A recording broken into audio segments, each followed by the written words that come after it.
at these different spiritual practices, these different ways of deepening our spiritual connection. Last week, we pulled this lens out further, right, to look at spiritual beings having a human experience. And not that I try to be narrow-minded, but we're going to narrow the lens back in a little bit. Today and next week, as we look at the stories that make us, the stories that make us. So today's theme is connecting to our ancestors and to story to understand ourselves. And this is a question that is designed for the youngest among us, but is really for all of us.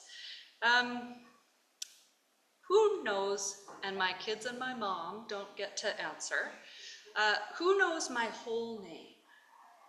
Who knows my whole name? My son knows, you know? Johannes too? What is it? There's one extra in there, yeah. One of your last names, Yeah. middle name, and then. Yes. Anyone? Any takers? Any takers? Cardwell. Yeah, that's in there. Brown. I have 3 last names. Oh, sneaky, sneaky. So my whole name is Ingrid Ovens, which is my mom's last name, Hartloff, which is my dad's last name, and Brown, which is my spouse's last name. And so my name tells you who I am, because I've got my first name, which is all mine. And there's nobody else named Ingrid. But my name is me. But I'm also a product of my mom and my dad, and my spouse. We've been together 20 years, and I'm 41. It's a long time. Ooh, no. But my name tells you who I am. It tells you where I come from and who I am today. So I wonder, does anyone here have a name story like that? Are they named after anyone? Does their name mean something that's really important to them, whether it's a chosen name or a given name? What about a name? Heather's got one. Yeah, so my middle name is Joy. Heather Joy. Heather Joy. And I was named, that name came from the obstetrician who saved my life. So Heather Joy was given the name by the obstetrician that saved her life. Well, for the obstetrician, by my parents. For the obstetrician. Yes. Was their name Joy? The last name was Joy. Their last name was Joy. Okay, fantastic. I love it. Exactly. You've got one, Terry? No. Oh, yeah. Robert has one. Oh, I got one. My middle name is Erich. Eric. And I didn't get it. So then my parents told me, well, you're called Erich because your godmother is Erica. Ah. And I should be called Eric. and they told me how important it was that my christening was postponed. I was Christian when I was over a year old, which is quite typical. Because my godmother Erica was working in Ireland and we had to wait until she returned. And I still don't like the name Erich because it doesn't match with my godmother. Right. And Erich was the synonym of the leader of East Germany, Erich Honecker. Okay. So people often say, yeah, don't do the Erich. Leave that off. Yeah. Why didn't they call me Erich? I never got a straight answer from my parents. I might challenge them. I'm going to summarize for the folks online. Robert's middle name is Erich, right? Am I saying Erich? So my dad's probably angry, German angry at me from Mission that I'm not saying this correctly. After his godmother, Erica, except he's reluctant to use it because in East Germany there was a leader with the name Erich who will say maybe we don't want to be associated ourselves with necessarily. Great, thank you. Yeah? My father was I'm going to given, do this. Hold on. That's all right. my father was given 7 names. He was the only child of 4 grandparents. And so when I was born, I was given one name, and he's told me, you pick your name. So I haven't picked it until this last year. So my father's aunt that I dearly loved was named Grace, and her daughter her second name was Louise. So my daughters have Grace and Louise, and I've decided to put both of them in my name. Amazing. Thank you. See, you'd never know that about Carol. You'd just be like, oh, Carol's over there. Carol Ward. Like, that's beautiful. And I love that the story can come whenever the story comes. Yeah. Well, it's I was going to mention something like this when I spoke later about, what we are doing today. But yeah, my name is Avigdor Ben Shlomo. That's my actual name that I was given. And so that's Avigdor, son of Saul. And I am named after my dad's father, who was Shlomo ben Avigdor, and he was a rabbi in Poland. So that's the patrilineal name, and my matrilineal name is Avigdor bat Ita, Avigdor, son of Edith. And that doesn't work for the Canadian government, so I'm Victor Shulman. But it's interesting, I did not, in my household and in synagogue, we were never called by our English names. And I come from, unfortunately, a lineage where a lot of people came over and changed their names. So a lot of Shulmans became, other names because they did not choose to identify with that lineage in this country. So many of my friends that were also of the Jewish persuasion didn't even really know their names that they were given because they were changed when they got it. Schwartzes became blacks. Yeah. You know? So it's interesting how names, do tell your story. Thank you. This is the time where I would invite the kids to head downstairs if they want to with Xander, but if she's happy to stay, we're happy to stay. But I want you to be listening, son. No. Do better than the adults. Yeah, right. Everybody else can sleep, but not him. Okay, so last night was the start of the week-long Jewish holiday of Passover. And today marks the start of the Christian Holy Week. In the Christian calendar, today is Palm Sunday. More on that, we'll just put that in the parking lot for now. A couple of weeks ago, we learned about Ramadan and Eid, and we talked about fasting and feasting in this really expansive way. So I'm going to start today with the first half of the stories of Passover and Holy Week. And then we're going to broaden our perspective. We're narrowing in and then drawing out, thinking about our conversation in a similar way, considering the narratives that have shaped and formed us. So, the Christian story doesn't make sense without the Passover story, so we're going way back. And we're doing this for 2 weeks because they both start now and they both end next week.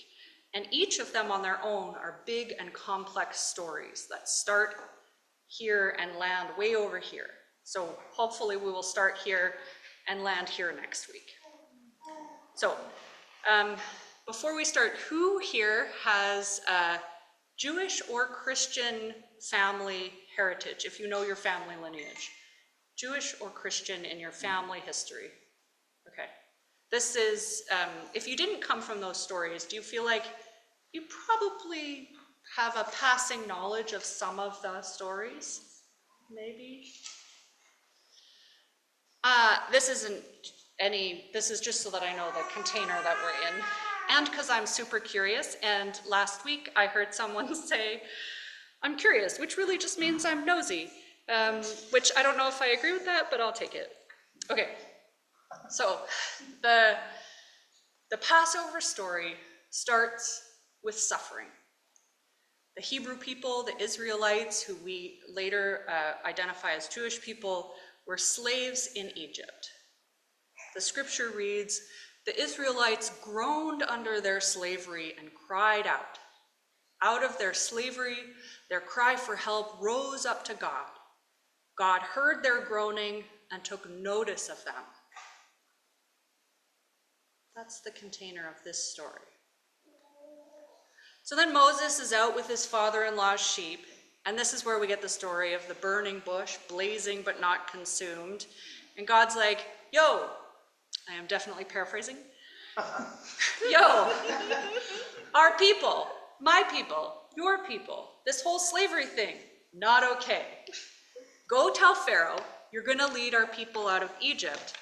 I've got this whole great idea. Just go on, go ahead, it's going to be great. And Moses is like, me?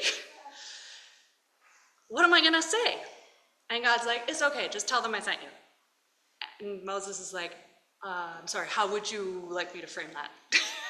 Again, definitely paraphrasing this story. And God says, you know, me, I am. Tell them I am sent you.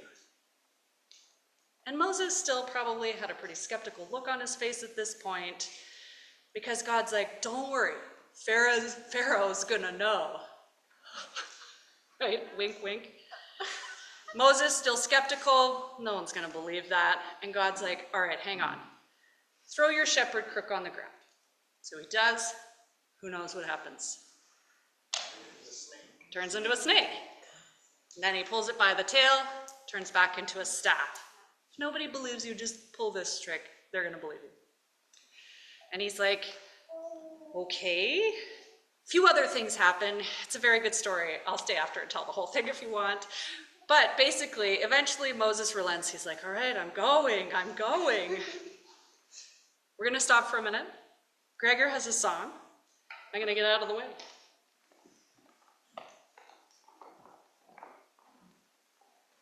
Go down, Moses, let my people go. You will sing and you won't like it. We're gonna do our best.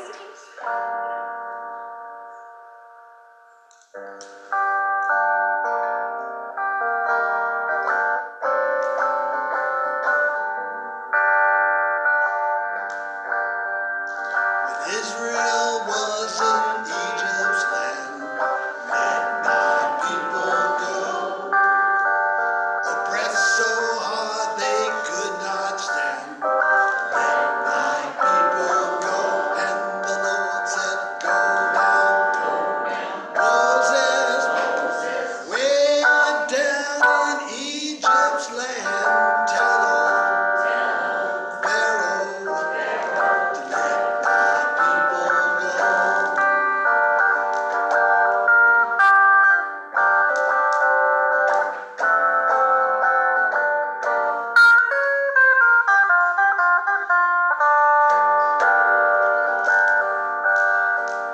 So Moses went to Egypt land, let my people go. Yeah, he made old Pharaoh understand. Let my people go. Yes, the Lord said, go down. Moses went down in Egypt land. Tell old Pharaoh to let my people go.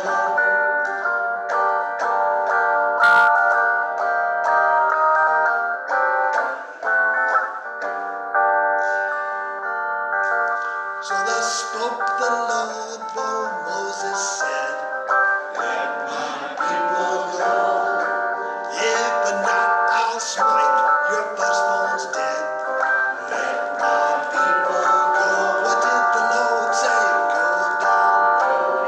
Moses, way down in Egypt's land. Tell Pharaoh to let my people go. Yes, the Lord said, go down.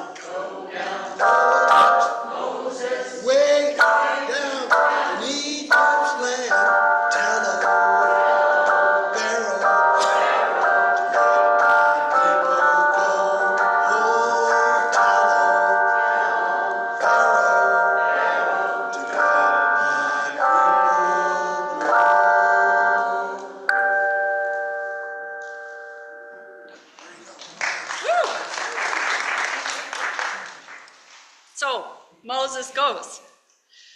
He goes and he gets Aaron to go along with him, and basically Moses and God argue for 2 chapters. Moses trying to make the case for why this is a dumb and bad idea. So Moses and Aaron eventually get to Pharaoh, and they're like, hey, Pharaoh, let our people go. Despite what Charlton Heston would have you believe. Right. And Pharaoh, faced with the loss of his free foreign worker program, is like, no way. So they're like, all right, don't say we didn't warn you. And then we have this experience of the 10 plagues, right? Have you heard of this? The 10 plagues? We have the water of the Nile turns to blood, turns red. Frogs in the river, in the streets, in your house, in your bed, all over the everywhere. We've got gnats, again, everywhere, on humans and on animals, the story reads. No, that's a big no for me. Then we've got flies, swarms of flies. And not like nice Canadian flies, no. These are like big black flies everywhere, on your body. We've got the 5th plague, livestock disease, only the Egyptian livestock. The animals that they relied on for food, just getting sick and dropping dead in the fields. Then boils bursting. A fine dust was blowing around and the dust settled, causing festering boils on animals and humans. Number 7, thunder and hail, the heaviest hail that had ever come. Hail so big it would injure and kill and destroy homes.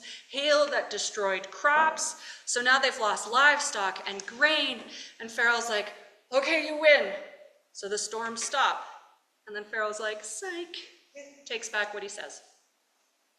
Plague 8, locusts. There are way too many bugs for me in all of this. And you might be thinking, gross, there have already been gnats and flies. Now locusts? Yes, but the thing about locusts is they devour all the plants they go past. And so what already hadn't been ripped apart by the hail has now been consumed by the locusts swarming across the land. Number 9, darkness. Think of a complete solar eclipse that lasts for 3 days. So, okay, this is a time where there's no electricity, obviously. Hail and locusts have ripped through the town. Frogs and flies and gnats have come out of nowhere. Livestock is dead, and then everything goes dark. That would be terrifying. So now if some of these are familiar, they should be, right? We actually have experienced some of these things. Has anyone's windshield ever been destroyed by a giant hail ball? Yeah. Right now we're watching livestock be culled in the States because of bird flu. Thousands, millions of birds, sick and dying. Swarms of bugs have destroyed crops. And I don't want to dismiss the power of God, but I want to bring in this idea of the destruction of empire, the destruction of empire, colonial rule. Let me explain further. This story is the story as it's played out in the book of Exodus. But as my Hebrew teacher, Rabbi Laura Duhan Kaplan, taught me, every story has 70 faces. So I just want to turn this a little bit right now. Did you know that the Nile River turns red because of algae blooms that get out of control because of intense pollution? The Nile turns red. When do we see pollution skyrocket? When indigenous people are displaced and ancestral ways of being on the land are pushed aside for development and progress. What was happening then? What's happening now? There's a British theologian named Michael Norcott who wrote a book, A Political Theology of Climate Change, and he argues that our modern worldview doesn't give us a frame of reference for the politics of slow catastrophe. He says that traditional cosmologies, including the biblical one, always saw climate as political, so that the actions of nations influenced the health of nature. When people behaved badly, the earth behaved badly back. And in modernity, that got written off, banished as superstitious, unscientific. Humans and our technologies, we have assumed over the last little while, are now in control. Nature is depersonalized, demystified, commodified. And he writes that may have worked for a few centuries, at least for the rich, but we're in a place of recognizing that nature is biting back.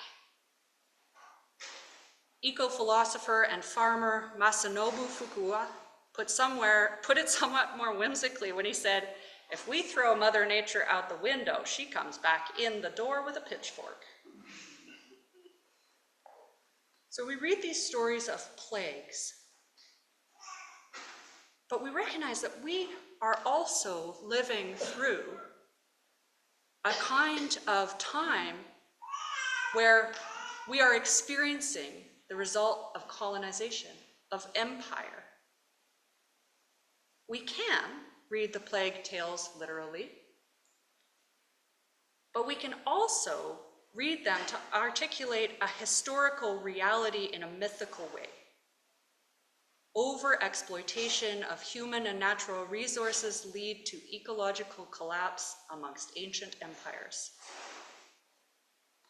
He writes, nature does rebel against imperial presumption to rule over it, sometimes slowly, sometimes dramatically, but always inevitably. Back to the story. Each time Moses is like, let my people go, and Pharaoh's like, hell no. Moses gives him fair warning, and there's times throughout this story, Pharaoh calls uncle, but then he does a take back. And ultimately, it gets to this really horrific part of the story, where the term Passover comes from. Moses goes to Pharaoh and says, look, around midnight, every firstborn in Egypt will die. Your son, the firstborn of the poorest peasant, everyone in between, including any livestock that have managed to withstand all of this. He says, deafening cries of despair will ring out across Egypt, and your own officials will get out of the way as we leave. Last chance. Still, no.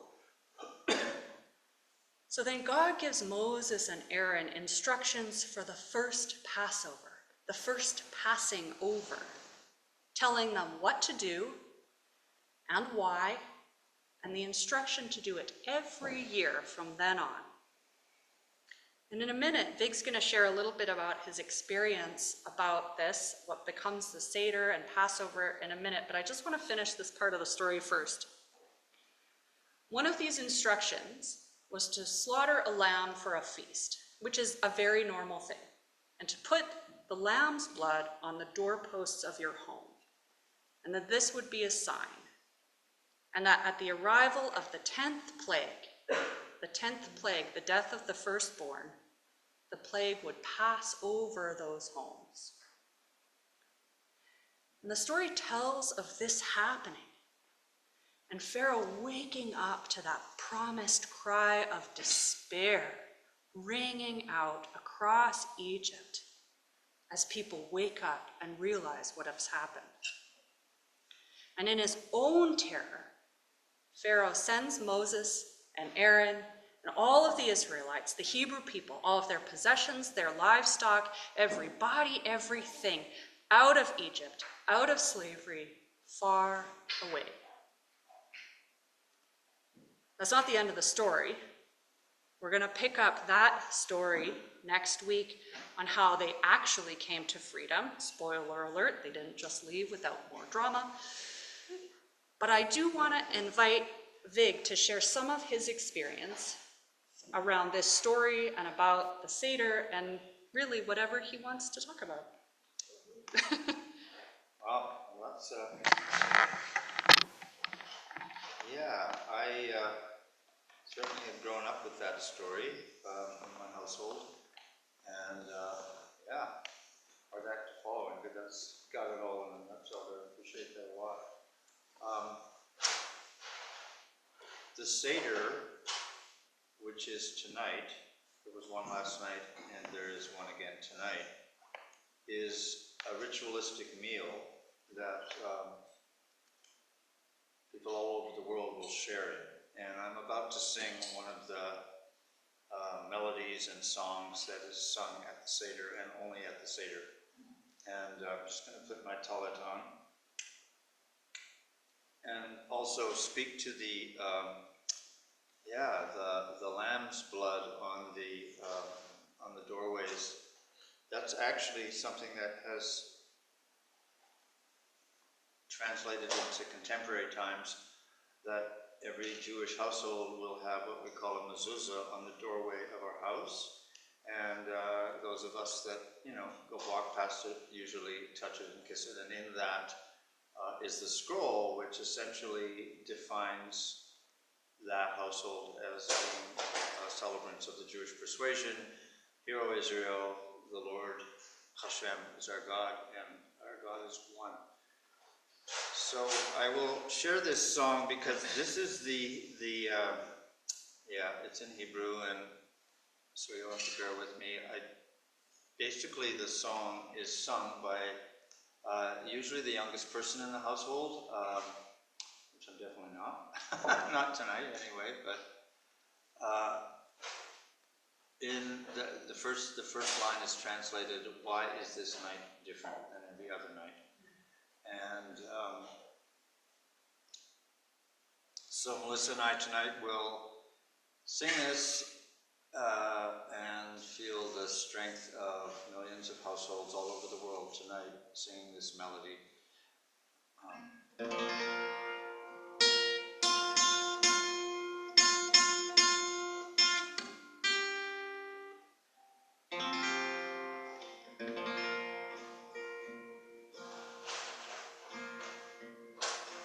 מה נשתנה הלילה הזה מכל הלילות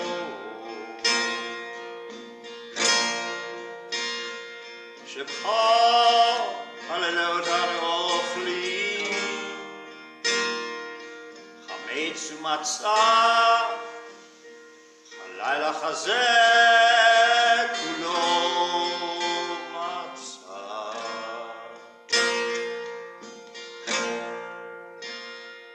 שבכל הלילות אנו אוכלים שאר ירקות הלילה הזה מרור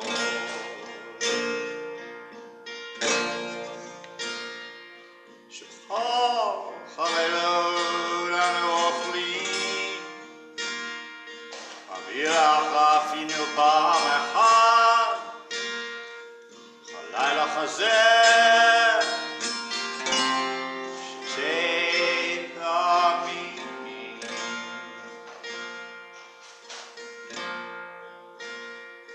שכל הלילות אנו אוכלים בין יושבים ובין מסביב הלילה הזה כולנו מסובים.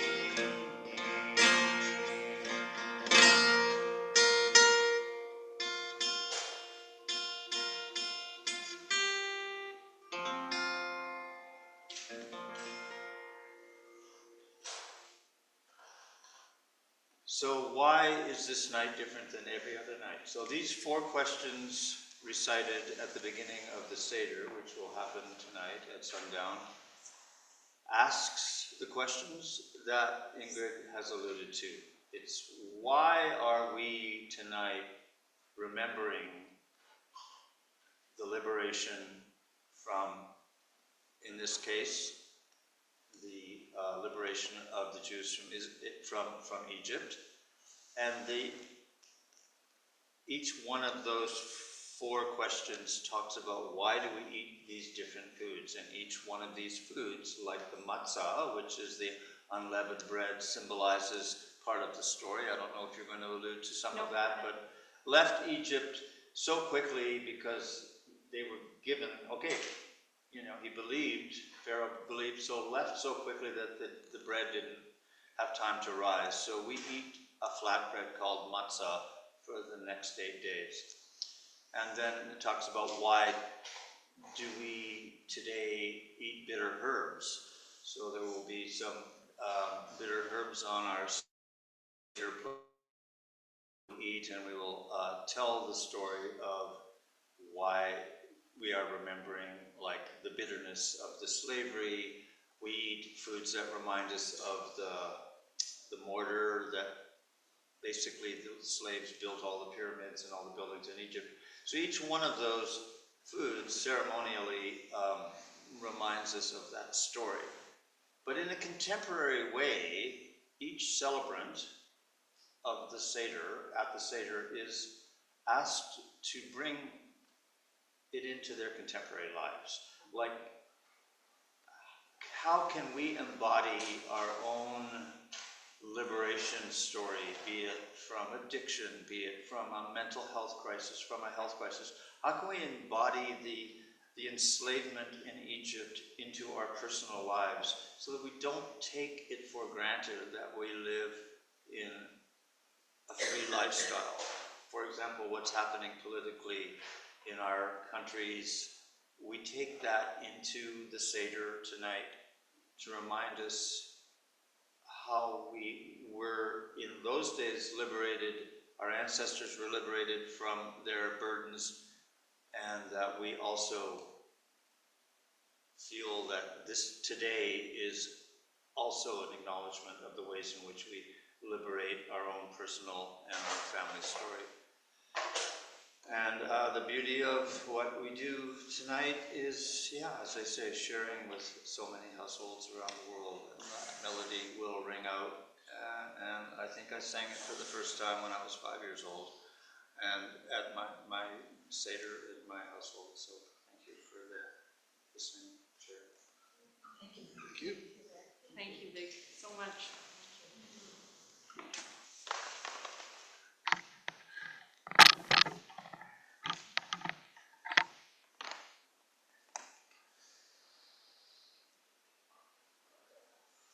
So Palm Sunday is also celebrated today. If we fast forward a ways after Pharaoh lets the people go, we have this Jesus guy, a devout Jew who is going around disrupting the empire of his day. It's not Egypt anymore. We have a new villain in the story. It is the Roman Empire. Now, him and his friends, all Jews, have gotten a bit of a reputation around Jerusalem for being what I'll call poop disturbers, challenging the authority of the empire right out in the open. Small example, you may have heard the instruction from Jesus that goes, if anyone forces you to go 1 mile, go also the 2nd mile. Has anyone heard that before? Yeah, okay. It's not what you think. In those days, Roman soldiers could ask someone, anyone, to stop whatever they were doing and carry their gear for 1 mile. That was the law, but only 1 mile. It was actually this small but daily breaking down of the oppressed by the oppressor. No matter what you're doing, stop what you're doing, come and carry my gear for 1 mile. Then you're 1 mile away from where you need to be, right? So when Jesus said that, he wasn't saying, be extra nice to your oppressors. He was calling on folks to flip the colonial script. If a soldier makes you carry his stuff 1 mile and at the 1 mile mark expects you to drop your gear, but instead you keep on going, insisting to carry his stuff another mile, then the soldier starts to get nervous. Wait, What are we doing? Is this even legal? Are they gonna get in trouble? And now you are the one in control. Not submission, but resistance. And resistance not through violence. This is how to disrupt oppression without becoming oppressive. So, this is the context that Jesus and his friends are heading into Jerusalem. The city is packed. Everyone is there for the holiday. The city is absolutely teeming with people there to celebrate the story of their exodus, the story of their freedom from the oppressor. And the energy is charged because there are literally 1 million people in Jerusalem. We modern thinkers don't like to think of people in the millions in ancient cities. Literally, there were like 700,000 extra people in the city. So I don't know if anyone lived in Vancouver during the Olympics. Gold medal game outside downtown. That energy, it's like pulsing, right? Anytime you get big crowds of people together for a thing in a closed, confined space. Remember, Jerusalem is a walled city. So people are there. Now I've lost my place. Right. So the energy is charged and they're feeling that ancestral story of freedom while they're also living under this colonial empire. So it's like this heartbeat of an oppressed people who were freed and wanting to celebrate that story of freedom, limited by that pressing down of their new oppressors. And this moment is just electric, it's tense, it's vibrating, right? And the Roman occupiers, they feel it. So what do? They have a big military parade, great big show of force. If it was today, it would be nukes and tanks down Main Street. War horses, chariots, gold, shiny everything. It is a demonstration to these peasants that they could crush any uprising. Don't get any ideas, we are in control. Now, some people in here know this story. We've been waving palm branches in church on this Sunday since we were knee-high to a grasshopper. That's what my mom would say. Into this absolutely seething, pulsing moment comes Jesus and his friends, the disruptors. They see everybody there around the gates of the city, wanting to celebrate the liberation of their people while feeling that pressing down. And what does he do? In an absolute mockery of their show of military might, he gets a baby donkey and processes in the same way through the gates. This is a big old middle finger to the empire.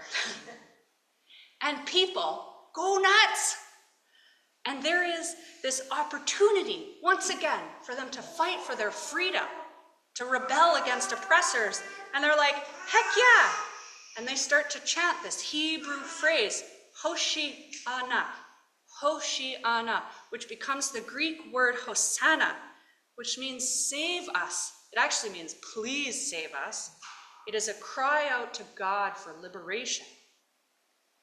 And this chant becomes this plea for freedom that's then picked up and used in this like defiant, celebratory way throughout the city, but then throughout the years as the story flows out of Jerusalem and into other places of oppression throughout the world, and it evolves into a cry for liberation in 100 different languages.